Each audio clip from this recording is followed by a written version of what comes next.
Hello everyone, मैं शिवम द्विवेदी स्वागत करता हूं मैं आप सभी का अपने इस क्लास में।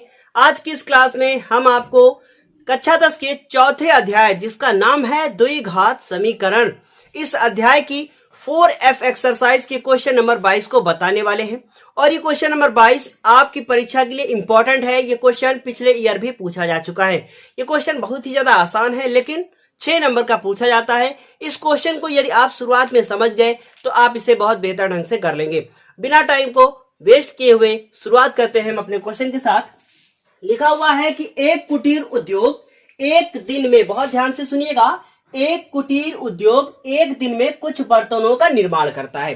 फिर लिखा हुआ है कि एक विशेष दिन यह देखा गया कि प्रत्येक नग की लागत उस दिन के निर्माण किए गए बर्तनों की संख्या के 2 गुने से 3 अधिक थी। सारा खेल बस यहां से है कि प्रत्येक नग की, बस याद रखिएगा, लिखा है प्रत्येक नग की और थी, बस यहां तक सारा खेल है। यहां से आप समीकरण को बना लेंगे। फिर लिखा है यदि उस दिन की कुल निर्माण लागत 90 रुपए थी तो बर्तनों की संख्या और प्रत्येक नग की लागत ज्ञात कीजिए। बस आपको यहां पे ध्यान देना है कि प्रत्येक नग की निर्माण लागत उस दिन के निर्माण किए गए बर्तनों की संख्या के 2 गुने से 3 अधिक थी। तो बस क्या करना है कि आपको लिखना है कि पहले कुछ मानना है। तो हम लोग मान लेते हैं कि माना बर्तनों की संख्या कितनी है, x है। तो क्या लिखते हैं, लिखते हैं माना बर्तनों की संख्या, बहुत ध्यान से देखिएगा, इंपॉर्टेंट क्वेश्चन है। माना बर्तनों की जो संख्या है उसे हम लोग पहले कुछ मान लेते हैं। तो क्या मान लेते हैं, माना बर्तनों की संख्या कितनी है, x है, ये हम लोगों ने मान लिया। तो उसने कहा है कि प्रत्येक नग की निर्माण लागत, तो हम लोग यहां पे लिखेंगे एक नग, प्रत्येक का मतलब एक नग की लागत या निर्माण लागत आप लिख सकते हैं। तो निर्माण लिखेंगे और बड़ा हो जाएगा, तो क्या लिख दिया, एक नग की लागत। क्या लिखा है कि बर्तनों की संख्या के 2 गुने से 3 अधिक। इसका मतलब 2 गुणे बर्तन की संख्या, कितनी, 2 गुणे बर्तन की संख्या, और उसमें कितना जोड़ना है, उसमें हम लोगों को जोड़ना कितना है, 3 है। समझ में आ रहा होगा कि माना बर्तनों की संख्या x है और एक नग की लागत कितनी हो गई, बर्तनों की संख्या के 2 गुने से 3 अधिक हो गई। इसका मतलब क्या हो गया, इसका मतलब ये हो गया कि ये हो गया 2x प्लस 3 हो गया है। सबको समझ में आ गया होगा। उसके बाद अब आगे देखिए क्या लिखा, लिखा यदि उस दिन की कुल निर्माण लागत, बहुत ध्यान से देखिएगा, यहां लिखा है कुल निर्माण लागत और यहां पे लिखा था प्रत्येक नग की निर्माण लागत। दोनों में बहुत अंतर है। कुल का मतलब यह है कि जितने भी नग बनेंगे उनकी लागत कितनी थी, 90 रुपए थी। तो हम लोग यहां लिखेंगे कि प्रश्नानुसार, बहुत ध्यान से इसको देखिएगा, प्रश्नानुसार क्या लिखेंगे, लिखेंगे कि कुल लागत कितनी है, बहुत ध्यान से इसको देखिएगा। बस यहां समझ गए तो पूरा क्वेश्चन बहुत ही ज्यादा आसान है। कुल लागत कितनी है, 90 रुपए है। अब आप बताइए कि कुल लागत कैसे ज्ञात करेंगे। यदि आपको एक नग की, मान लीजिए मैंने कहा ये एक पेन बनाने में हमें 10 रुपए लगते हैं, तो इसका मतलब क्या है कि यदि हमारे पास ये 3 पेन है तो इसका मतलब टोटल कितने रुपए लग गए, 30 रुपए लग गए। इसका मतलब यह हुआ कि एक नग की जो लागत थी उसको बर्तनों की संख्या से क्या करना है, गुणा करना है। तो क्या करेंगे, हम लोग लिखेंगे कि x और गुणे का चिन्ह लगाएंगे और लिखेंगे 2x प्लस 3। बस इतना यदि आप समझ गए तो पूरा काम हो चुका है। तो एक बार फिर से बताएंगे कुल लागत कैसे निकालेंगे, बर्तनों की संख्या और एक नग की लागत से गुणा कर देंगे तो 90 रुपए हम लोगों को प्राप्त हो जाएंगे। बस यहीं पे आपको समझना है। यहाँ पे एक लिखा था, वहां पे कुल लिखा था, तो क्या हुआ, इसको इससे गुणा किया तो कितना हो गया, 2x स्क्वायर, इसको इससे गुणा किया तो कितना हो गया, 3x हो गया, और उसके बाद उधर लिखा हुआ 90। अब ये जो चाचा 90 उधर लिखे हुए हैं इनको हम इधर लाएंगे तो क्या हो जाएगा, 2x स्क्वायर प्लस का 3x और 90 इधर आ जाएगा, माइनस का 90 बराबर कितना, 0। बस अब आपको इसके फैक्टर करने हैं। फैक्टर करने के बाद x का मान निकालना है और x का मान एक बार हो जाएगा बर्तनों की संख्या और एक बार हो जाएगा नग की लागत। कैसे करते हैं, 90 को 2 से गुणा करेंगे, कितना आएगा, 180। अब 180 के ऐसे फैक्टर करने हैं, ऐसे खंड करने हैं कि घटाने पर 3 आ जाए। तो क्या बताया मैंने, 90 को 2 से गुणा किया तो कितना हो गया, 180 हो गया। इसे कहते हैं गुणनखंड विधि। 2 से करेंगे कितना होगा, 90, याद रखिएगा 3 लाना है, फिर 2 से करेंगे कितना आएगा, 45, फिर 3 से होगा तो कितना आएगा, 15। ध्यान दीजिए, 2 दूनी 4, 4 तियां 12, 15 में 12 को घटा दीजिए, 3 मिल जाएगा। क्या हुआ कि 2x स्क्वायर प्लस 3, सॉरी 3 नहीं लिखेंगे, क्या लिखेंगे, x, और ब्रैकेट में लिखेंगे 15 माइनस 12 माइनस का 90 बराबर कितना 0 हो गया। अब सबको समझ में आ रहा होगा। यदि किसी को कोई भी प्रॉब्लम है तो वो आप कमेंट बॉक्स में मैसेज जरूर कीजिए। फिर क्या लिखेंगे, लिखेंगे 2x² प्लस का 15x और माइनस का 12x माइनस का 90 बराबर कितना 0 हो गया। इन दोनों में कुछ कॉमन है, बिल्कुल कॉमन है, x कॉमन मिलेगा, अंदर बचेगा 2x प्लस 15। और इन दोनों में क्या कॉमन है, देखिएगा ये लिखा है 12, ये लिखा है 90, लेकिन 6 का पहाड़ा ऐसा है जिसमें 90 भी आ जाएगा और 12 भी आ जाएगा। हाँ, 6 ही कॉमन मिलेगा तभी यहाँ पे 2 बच पाएगा। तो क्या लिख दिया गया, 6 लिख दिया गया। 6 दूनी 12, अंदर कितना बचा 2 और माइनस कॉमन लिया तो अंदर का चिन्ह बदल गया। तो 6 का पहाड़ा पढ़िए कि 90 से ज्यादा हो तो देखिएगा 6 कम 6 कितना बचा 3 और 0 30 हो गया, कितना बचेगा 15। दोनों ब्रैकेट एक जैसे आएंगे तभी सही होगा, इसलिए पहले ही अंदाजा लग गया कि 6 निकालना ही पड़ेगा मुझे। आप लोग भी ऐसे समझ सकते हैं। फिर क्या लिखेंगे, फिर लिखेंगे हम लोग 2x प्लस 15, अगले ब्रैकेट में x माइनस 6, क्या हो जाएगा x माइनस 6 बराबर कितना 0। क्या करेंगे आप, लाइन खींचेंगे। अब इसके बाद यहां से हमें x की वैल्यू निकाल लेनी है। कैसे निकालेंगे, लिखेंगे 2x प्लस 15 बराबर 0 और लाइन खींचा और x माइनस 6 बराबर कितना लिख दिया 0 लिख दिया।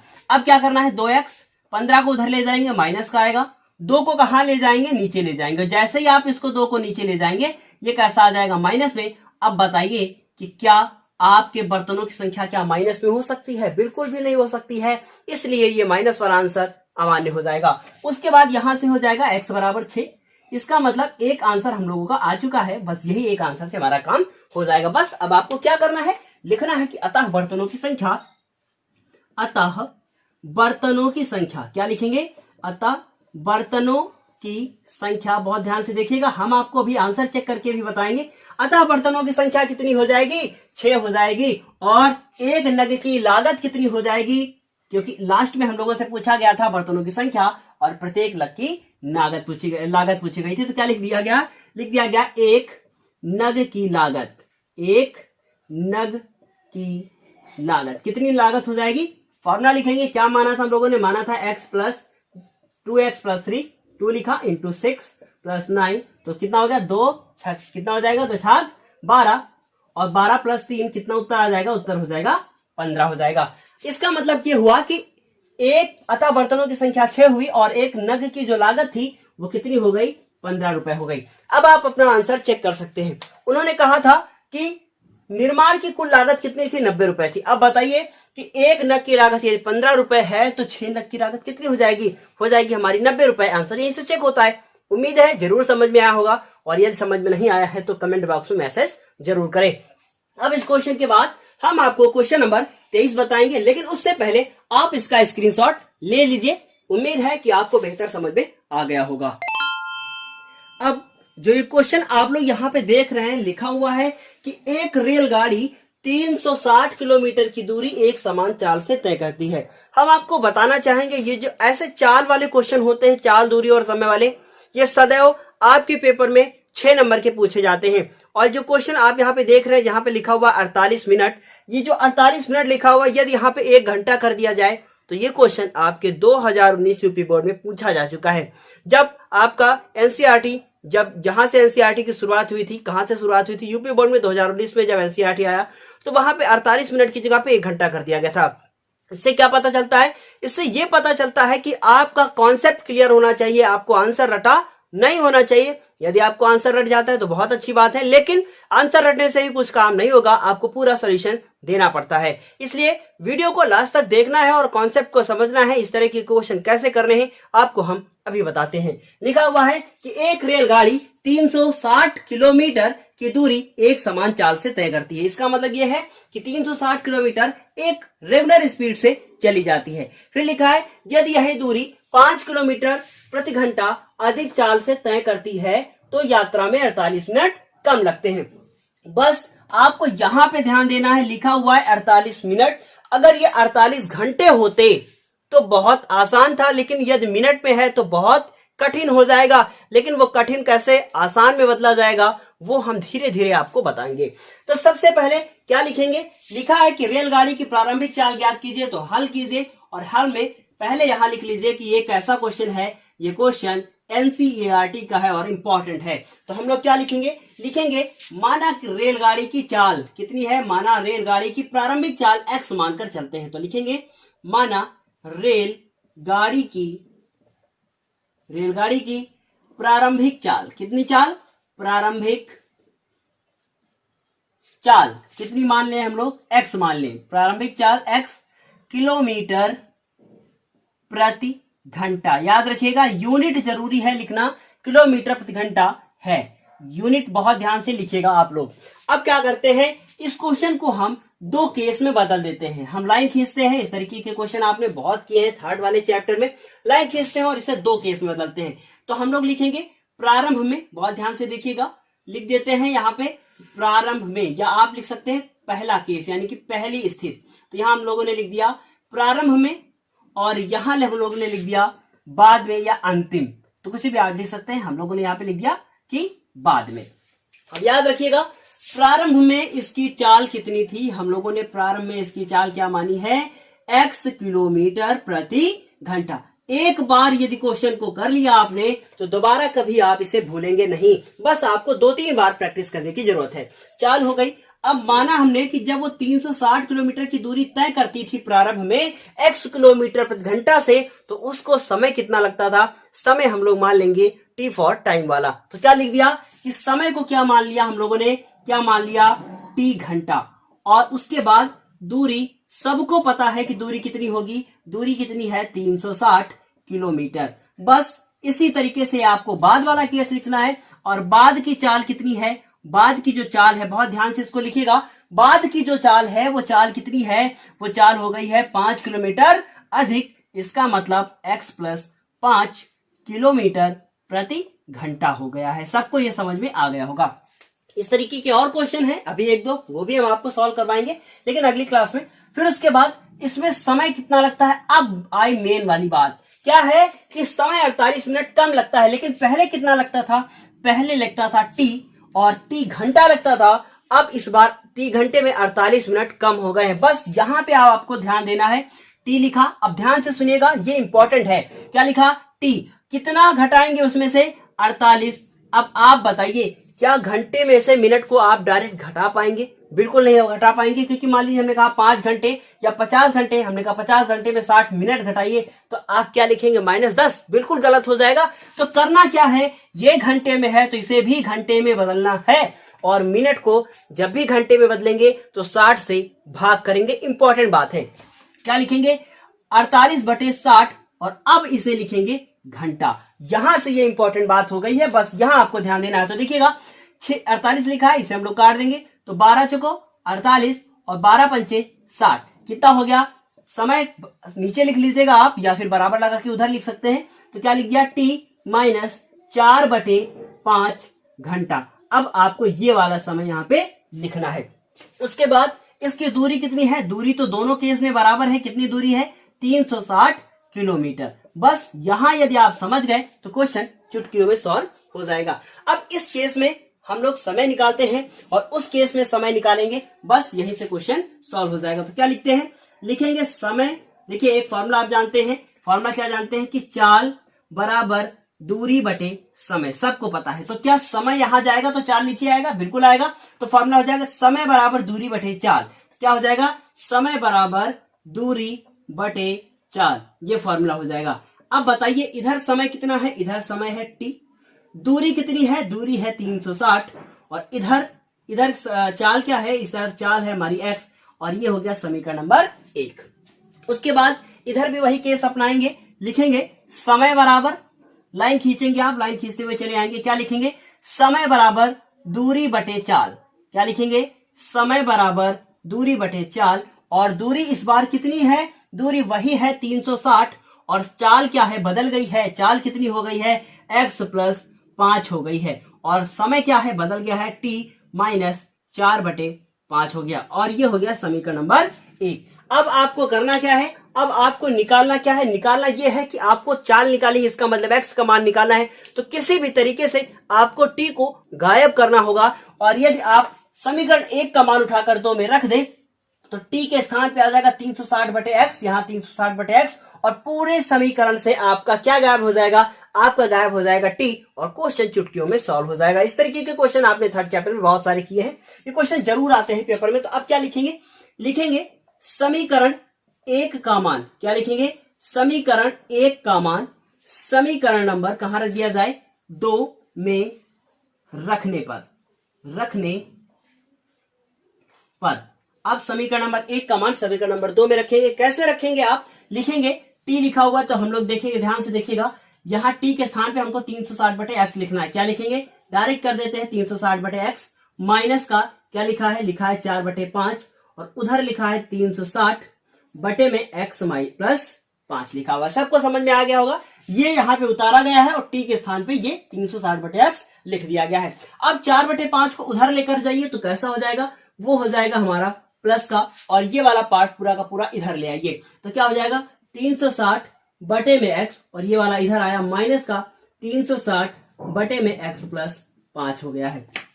अब आपको करना क्या है, बहुत ध्यान से देखिएगा, यदि आप इसे करेंगे तो क्वेश्चन कठिन हो जाएगा, और कठिन का मतलब ये है कि जब आप इसको इससे मल्टीप्लाई करेंगे, इसको इससे करेंगे, क्यों, क्योंकि जब आप लासा लेंगे तो ऐसे ही करना पड़ेगा। लेकिन जहां से क्वेश्चन आपका बड़ा हो जाएगा हम इसे और आसानी से आपको बताएंगे, इसलिए अब ऊपर से 360 कॉमन ले लीजिए, यहां पे बताते हैं, उसके बाद बोर्ड को मिटा के तब समझाएंगे। क्या है कि 360 ऊपर से कॉमन ले लीजिए, अंदर क्या बचेगा, अंदर बचेगा 1/x, देखिएगा 1/x minus 1/x plus 5 bracket close, और बराबर कितना हो जाएगा 4/5।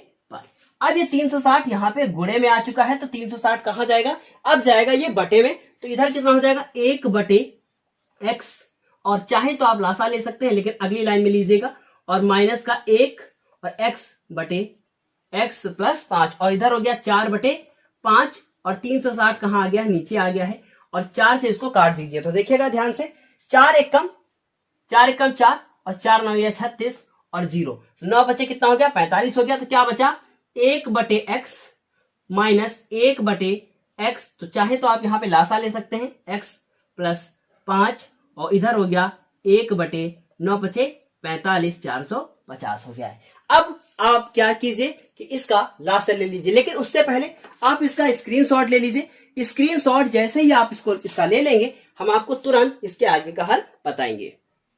अब इसके आगे का हल कैसे करेंगे देखिएगा ध्यान से, लिखेंगे हम लोग 1/x, देखिएगा इसका लासा लेते हैं तो कितना आएगा x, और x प्लस 5 आ जाएगा। अब x से ये पूरा का पूरा x कैंसिल हो गया, क्या बचेगा, बचेगा x प्लस 5, और माइनस लगाएंगे, x प्लस 5 से x प्लस 5 कैंसिल हो जाएगा, और उसके बाद x बचेगा, x का 1 से गुणा हो जाएगा तो x हो जाएगा, बराबर में क्या होगा 1/450 हो जाएगा। x से x को कैंसिल करेंगे, देखिएगा 6 नंबर का क्वेश्चन है इसीलिए इतना बड़ा है, और क्या बचेगा, बचेगा 5, इसको इससे गुणा करेंगे तो x² और प्लस का 5x, और बराबर 1/ कितना हो जाएगा 450 हो जाएगा। अब कैंची गुणा करना है, इसका इससे करेंगे तो कितना होगा x² प्लस का 5x, और इसका इससे जब करेंगे तो देखिएगा 5 0 0 5 25, हाथ से लगे 2 5 को 20, 2 22 हो गया है। इस पूरे पार्ट को इधर लाएंगे, क्या हो जाएगा x² प्लस का 5x माइनस का 2250। अब आपको आखिर करना क्या है, अब इसके फैक्टर करने हैं और घटाने पर 5 लाना है। बहुत ध्यान से देखिएगा, फैक्टर करने हैं और घटाने पे कितना लाना है, 5 लाना है। इसे कैसे करेंगे, तो हम लोग यहां लिखते हैं 2250, और इसके फैक्टर करना शुरू कर देते हैं। तो 2 से करेंगे, 2 एकम 2, 2 एकम 2, 2 दूनी 4, और 2 पंची 10। अब क्या ये 2 से होगा, बिल्कुल नहीं होगा। क्या 3 से होगा, वो भी चेक करते हैं। तो देखिएगा 3 से चेक करने का आपको एक तरीका बताते हैं। 1 और 1 कितना हो गया 2, 2 और 2 कितना हो गया 4, 4 और 5 मिला के कितना हो गया 9, और यदि 9 3 के पहाड़े में आता है तो ये कैंसिल हो जाएगा। तो सबको पता है कि 3 के पहाड़े में 9 जरूर आता है, इसलिए 3 से ये कैंसिल होगा। 3 3 को 9, 2 बचा, और 3 7 21, और 3 25 15।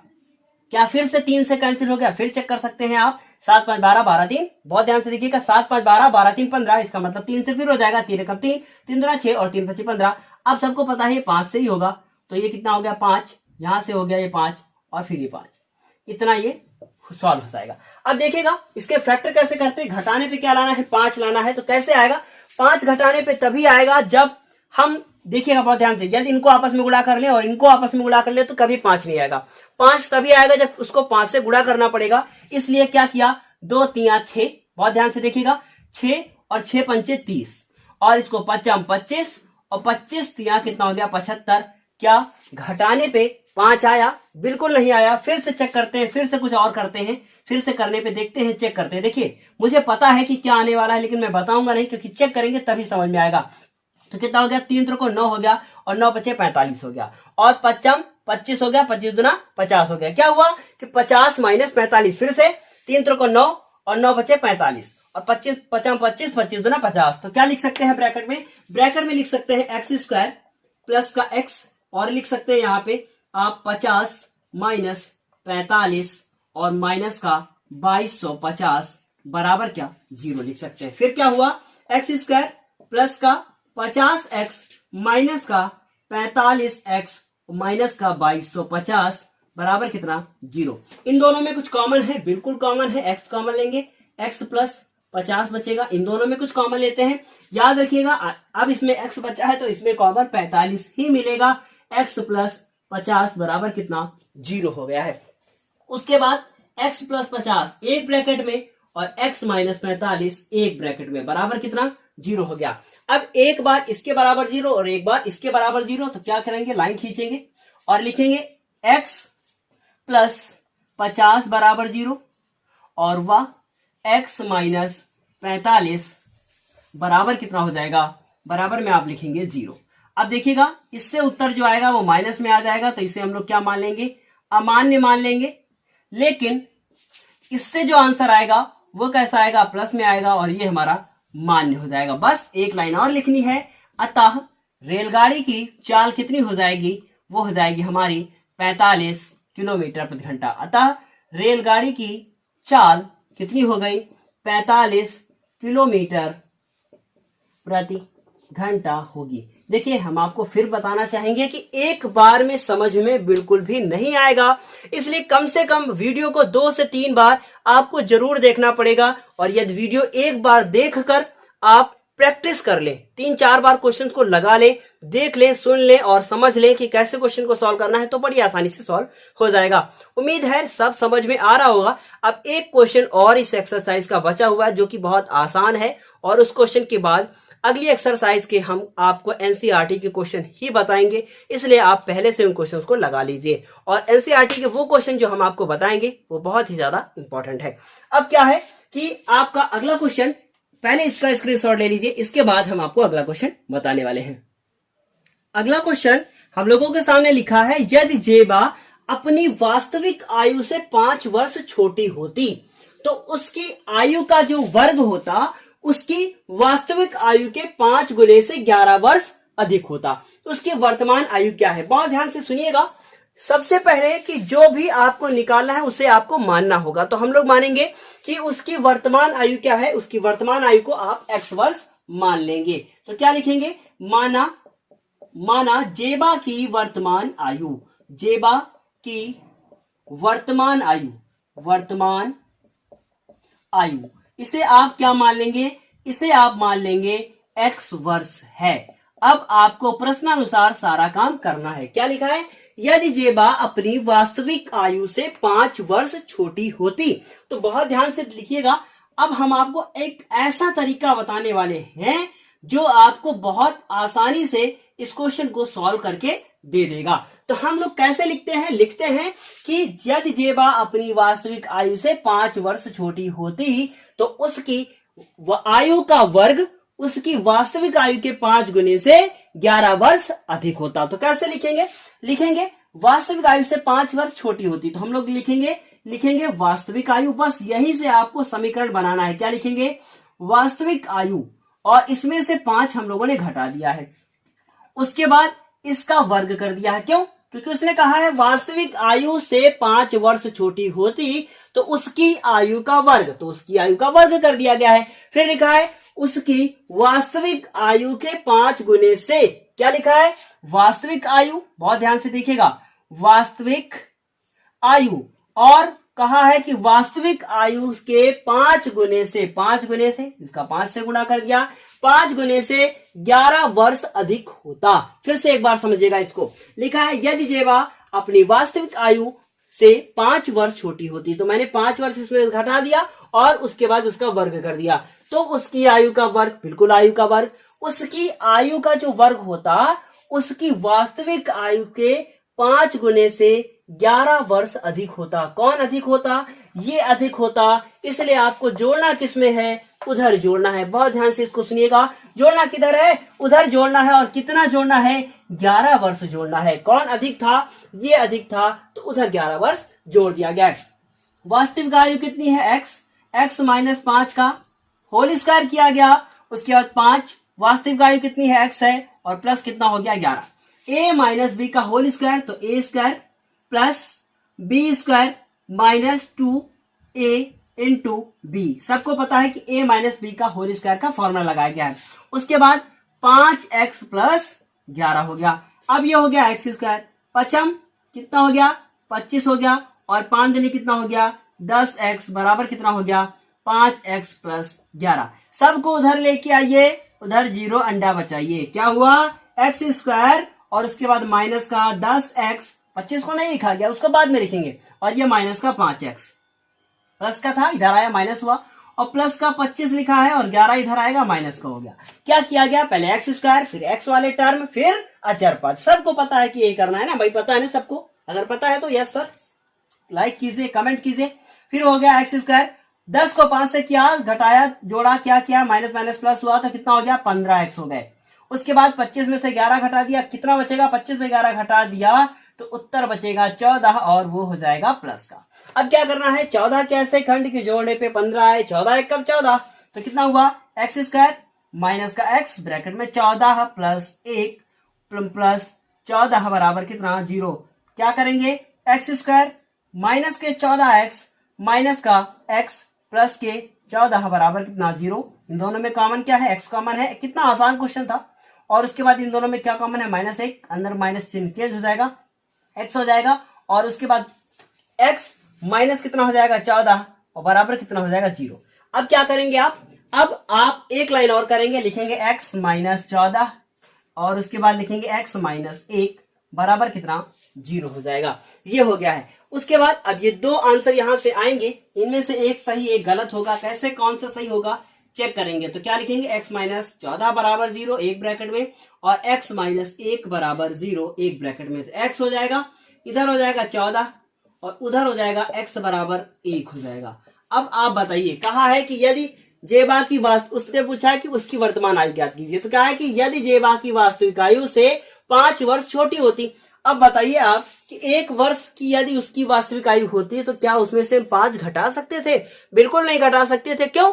क्योंकि आयु तो हो जाती माइनस में, और पैदा होने से पहले ही उसकी आयु निर्धारित की जा रही थी, पहले ही क्वेश्चन बनाया जा रहा था। क्या ऐसा पॉसिबल है? बिल्कुल भी पॉसिबल नहीं है। इसलिए x बराबर 1 क्या होगा? अमान्य होगा। क्यों? यदि मान्य लेंगे तो आपका ये कॉन्सेप्ट गलत हो जाएगा, उसकी वास्तविक आयु से 5 वर्ष छोटी होती, यहां से गलत हो जाएगा। इसलिए इसे क्या लेंगे? इसे हम लोग अमान्य मान लेंगे, और इसे क्या मान लेंगे? मान्य। और एक लाइन लिख देंगे, अतः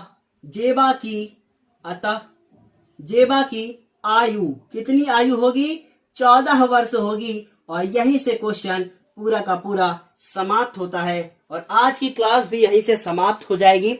इस क्लास में आपने सीखा, बहुत ध्यान से सुनिएगा, इस क्लास में आपने 3 क्वेश्चन के बारे में सीखा, लेकिन दूसरा क्वेश्चन इसका बहुत ही ज्यादा इंपॉर्टेंट था, उसे आप 2 से 3 बार जरूर लगाइएगा।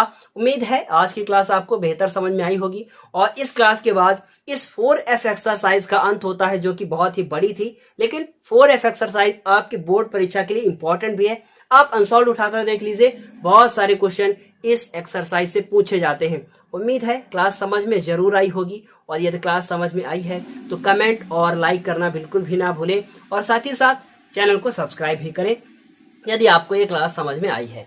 फिर मिलते हैं हम आपसे अगली क्लास में एक नए क्वेश्चंस के साथ, बहुत सारे नए क्वेश्चंस के साथ। 4G एक्सरसाइज के कुछ NCERT क्वेश्चन जो बचे हुए हैं उन्हें हम आपको करवाएंगे, और उसके बाद हम बात करेंगे 5वें चैप्टर की, जिसका नाम है समांतर श्रेणी। और ये जो श्रेणियां आपके चैप्टर में होंगी, इसके भी क्वेश्चन बहुत ही ज्यादा इंपॉर्टेंट है। चलिए जुड़े रहिए हमारे साथ, और एंजॉय कीजिए, पढ़ाई कीजिए, और लॉकडाउन के इस समय में अपनी पढ़ाई को जारी रखिए। तब तक के लिए धन्यवाद।